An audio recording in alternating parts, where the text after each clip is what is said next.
فتنہ ہندوستان کی بلوچستان میں بدامنی اور دہشت گردی، وزیراعظم شہباز شریف اور فیلڈ مارشل عاصم منیر کا دورہ کوئٹہ، وزیراعظم کو خضدار حملے اور موجودہ صورتحال پر بریفنگ دی گئی۔ وزیراعظم نے کہا کہ خضدار میں اسکول بس پر حملہ فتنہ ہندوستان کی دہشت گردی کی بدترین مثال ہے۔ بھارت اپنے ریاستی ایجنٹوں کے ذریعے بچوں کو نشانہ بنا رہا ہے۔ قوم دہشت گردی کے خاتمے، ملک کی خود مختاری اور سلامتی کے تحفظ کے لیے متحد ہے۔ مزید کہا، فتنہ ہندوستان دہشت گرد گروہ بلوچ اور پشتون عوام کے نام کو داغدار کر رہے ہیں۔ عالمی برادری بھارت کی دہشت گردی کو بے نقاب کرے۔ وزیراعظم اور فیلڈ مارشل کا بیرونی سرپرستی میں دہشت گردی کے خلاف جنگ کو منطقی اور فیصلہ کن انجام تک پہنچانے کا عزم۔ دہشت گردی کے ماسٹر مائنڈ کو کیفر کردار تک پہنچایا جائے گا۔ فیلڈ مارشل عاصم منیر کا کوئٹہ کے دورے کے دوران کہنا تھا، دہشت گردی کو بطور ریاستی پالیسی استعمال کرنا بھارت کا چہرہ بے نقاب کرتا ہے۔ بلوچ اور پختون عوام نے ہمیشہ شدت پسندی کو مسترد کیا۔ دہشت گرد گروہ بلوچ اور پشتون اقدار کے خلاف ہیں۔ وزیراعظم، فیلڈ مارشل اور وزراء نے کوئٹہ میں زخمی بچوں کی عیادت بھی کی۔ وزیراعظم، وزراء، فیلڈ مارشل عاصم منیر کا معصوم جانوں کے ضیاع پر اظہار افسوس۔ معصوم بچے فتنہ ہندوستان کے نشانے پر خضدار کے زیرو پوائنٹ پر سفاکی کی انتہا۔ اسکول بس پر بم دھماکے میں 3 بچوں سمیت 5 افراد شہید اور متعدد زخمی ہوئے۔ شہید طالبات میں 6ٹھی جماعت کی ثانیہ سومرو، 7ویں جماعت کی حفظہ کوثر اور 10ویں جماعت کی عیشا سلیم شامل۔ ISPR کے مطابق میدان جنگ میں ناکامی کے بعد بھارت دہشت گرد پراکسیز کے ذریعے پاکستان میں بدامنی پھیلانے کی کوشش کر رہا ہے۔ خضدار دھماکے میں معصوم بچوں کی شہادت پر صدر زرداری، وزیراعظم شہباز شریف اور وفاقی وزراء کی مذمت، کہا کہ بزدلانہ کارروائیاں قوم کے حوصلے پست نہیں کر سکتیں۔ دہشت گردوں کو کیفر کردار تک پہنچایا جائے گا۔ شہداء کے لواحقین سے ہمدردی اور زخمیوں کی جلد صحتیابی کی دعا۔ سندھ، پنجاب اور خیبر پختونخوا کے وزرائے اعلیٰ کی دھماکے کی مذمت۔ JUI سربراہ مولانا فضل الرحمان کا بھی قیمتی جانوں کے ضیاع پر اظہار افسوس۔ گورنر سندھ، PTI اور MKM کی جانب سے بھی خضدار دھماکے کی مذمت۔ امریکی ناظم الامور کی خضدار میں اسکول بس پر حملے کی مذمت۔ اگر جنگ مسلط کی جاتی ہے تو ہم ہمیشہ تیار ہیں۔ بھارت جھوٹے بیانیے کی بنیاد پر آگ سے کھیل رہا ہے۔ اصل تنازعہ اپنی جگہ موجود ہے، اس میں چنگاری کسی بھی وقت ڈالی جا سکتی ہے۔ دونوں ملکوں کے درمیان ایٹمی جنگ بے وقوفی ہوگی۔ DG ISPR lieutenant general Ahmed Sharif Chaudhry کا BBC کو انٹرویو، کہا کہ جوہری جنگ ناقابل تصور اور نامعقول خیال ہونا چاہیے۔ پاکستان امن کا خواہاں ہے، جنگ مسلط ہوئی تو ہر وقت اس کے لیے تیار ہیں۔ DG ISPR کا بیک چینل رابطوں سے متعلق اظہار لا علمی۔ بچوں کے خون کا بدلہ لیں گے، خضدار دھماکے میں بھارت ملوث ہے۔ اطلاعات تھیں کہ اجیت دوول پاکستان میں دہشت گردی کی منصوبہ بندی کر رہا تھا۔ وزیر اعلیٰ بلوچستان سرفراز بگٹی کہتے ہیں، اسکول جانے والے بچوں کو نشانہ بنانا کون سی انسانیت ہے۔ وفاقی وزیر اطلاعات عطا تارڑ کہتے ہیں، میدان جنگ میں واضح شکست کے بعد بھارت اوچھے ہتھ کنڈوں پر اتر آیا، دہشت گردی کے خاتمے تک چین سے نہیں بیٹھیں گے۔ فیلڈ مارشل عاصم منیر کے اعزاز میں GHQ میں گارڈ آف آنر کی تقریب۔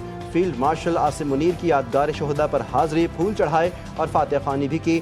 فیلڈ مارشل سید عاصم منیر نے شہداء کو خراج عقیدت پیش کیا۔ ISPR کے مطابق فیلڈ مارشل عاصم منیر نے کہا، یہ اعزاز پوری پاکستانی قوم اور افواج پاکستان کے بہادر سپوتوں کے لیے ہے، بالخصوص بھارتی جارحیت میں شہید جوانوں کے لیے۔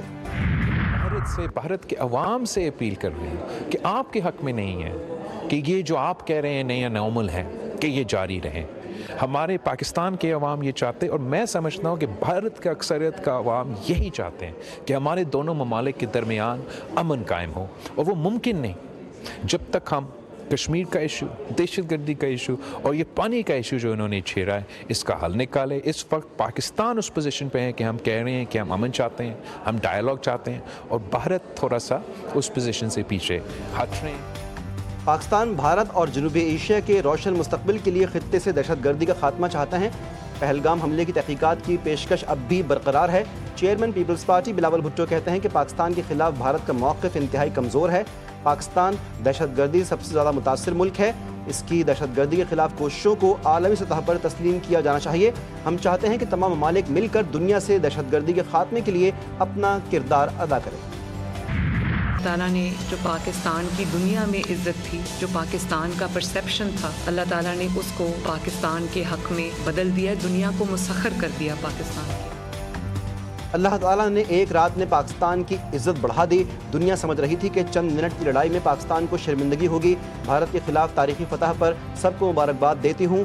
وزیر اعلیٰ پنجاب مریم نواز کا پارلیمانی پارٹی کے اجلاس سے خطاب. صوبائی حکومت کی کارکردگی بتاتے ہوئے کہا, جتنی تلخ بات کرنا چاہیں گے سب کی سنوں گی. میری نیت اور کوشش بھی کوئی کم نہیں. جن حالات کا ہمیں سامنا تھا وہ سب جانتے ہیں. بھارتی صحافی کو جھوٹی خبریں پھیلانا مہنگا پڑ گیا. ارنب گوسوامی کے خلاف مقدمہ درج کر لیا گیا. بھارتی میڈیا رپورٹس کے مطابق حکمراں جماعت بی جے پی کے شعبہ آئی ٹی کے سربراہ امیت مالویا پر بھی مقدمہ درج کیا گیا. پولیس کے مطابق امیت مالویا اور ارنب گوسوامی پر جھوٹے معلومات پھیلانے کا مقدمہ انڈین یوتھ کانگریس نے درج کروایا ہے.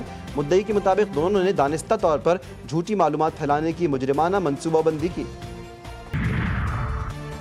پاکستان، چین اور افغانستان کے درمیان سہ فریقی مذاکرات. تینوں وزرائے خارجہ کا تعاون بڑھانے پر اتفاق. علاقائی امن، ترقی اور روابط بڑھانے کے لیے اسٹریٹجک ویژن میں اس پلیٹ فارم کی اہمیت کا اعادہ. ترجمان دفتر خارجہ کے مطابق پاک چین وزرائے خارجہ کی علیحدہ ملاقات میں سی پیک کے دوسرے مرحلے میں افغانستان کو بھی شامل کرنے پر اتفاق. اسحاق ڈار کی افغانستان کے قائم مقام وزیر خارجہ امیر خان متقی سے بھی ملاقات. دو طرفہ تعلقات میں مثبت رفتار کا خیر مقدم. گرمی نے ملک بھر میں قہر ڈھا دیا. سورج آگ برسانے لگا. قیامت خیز گرمی کی لہر مزید چند دن جاری رہے گی. محکمہ موسمیات نے خبردار کر دیا. سندھ میں سب سے زیادہ گرمی. دادو اور جیکب آباد میں پارہ 48 ریکارڈ. لاڑکانہ میں 46. ملتان، بھکر، لیا، فیصل آباد سمیت پنجاب کے کئی شہروں میں پارہ 45 کو چھو گیا. پشاور میں درجہ حرارت 43. اسلام آباد میں 40 ریکارڈ. کراچی میں بھی شدید گرمی. پارہ 36 ریکارڈ کیا گیا. غزہ میں ایک اور ہولناک دن. خان یونس، نصیرات، غزہ سٹی میں جگہ جگہ فضائی حملے. خواتین اور بچوں سمیت 42 فلسطینی شہید، کئی زخمی. 24 گھنٹوں میں 84 شہادتیں. اسپتالوں کو غیر فعال کرنے کے لیے صہیونی فوج کے جنریٹرز پر حملے. اسرائیلی اعلان کے باوجود متاثرین امداد سے محروم. 3 ماہ بعد صرف 9 ٹرک غزہ میں داخل. اسرائیلی فوج نے سامان تقسیم نہیں کرنے دیا. درجنوں ٹرک ابھی بھی سرحدوں پر غزہ میں داخلے کے منتظر. صہیونی فوج کے مغربی کنارے کے جنین کیمپ میں یورپ کے سفارتی وفد کی طرف فائرنگ. سفارتکاروں کو بھاگ کر جان بچانا پڑی. وفد میں یورپی یونین سمیت کئی ملکوں کے سفارتکار شامل تھے. اسرائیلی فوج کا گولی چلانے کا اعتراف. وفد پر مقررہ راستے سے انحراف اور غیر مجاز علاقے میں جانے کا الزام. یا خدا ہم کہاں جائیں، روز ایک نیا شہید، روز ہم کسی کو کھو دیتے ہیں. ہمارے پاس کوئی جائے پناہ نہیں. فلسطینی بچی کی جنگ روکنے کی آہ بکا. دیکھنے والوں کے خون کے آنسو لا گئی. اقوام عالم سے مدد کی appeal. P S L season 10 کا کوالیفائر مرحلہ. کوئٹہ گلیڈیٹرز پہلی فائنلسٹ ٹیم بن گئی. پہلے کوالیفائر میچ میں اسلام آباد یونائیٹڈ کو 30 رن سے شکست. لاہور میں کھیلے گئے میچ میں کوئٹہ گلیڈیٹرز نے پہلے کھیل کر 6 وکٹوں پر 209 رنز بنائے تھے. دنیش چندیمل 48، فہیم اشرف 45، فن ایلن 41 رنز بنا کر نمایاں رہے. ہدف کے تعاقب میں اسلام آباد یونائیٹڈ کی ٹیم 179 رنز پر ڈھیر ہو گئی. آج ایلیمنیٹر میچ میں کراچی کنگز اور لاہور قلندرز کی ٹیمیں ٹکرائیں گی. ملک بھر میں عید قرباں کی تیاریاں زور و شور سے جاری. منڈیوں میں ایک سے بڑھ کر ایک جانور موجود. فرزندان توحید سنت ابراہیمی کی ادائیگی کے لیے پسند کے جانوروں کی خریداری میں مصروف. کسی کو من پسند گائے کی تلاش تو کوئی بکرے ڈھونڈ رہا ہے. قیمتیں سن کر خریدار پریشان. بیوپاری مہنگائی کا رونا رونے پر مجبور. خریداروں اور بیوپاریوں میں جوڑ توڑ جاری. اور گرمی کی شدت میں اضافہ. خواتین کے پہناوے میں ہی تبدیلی آ گئی. اسلام آباد کی خواتین نے ہلکے پھلکے لباس کی خریداری کے لیے مارکیٹوں کا رخ کر لیا. لینن، لان، شیفون اور کاٹن کے کپڑوں کی مانگ میں اضافہ. قیمتوں میں کئی گنا اضافے کے شکوے بھی.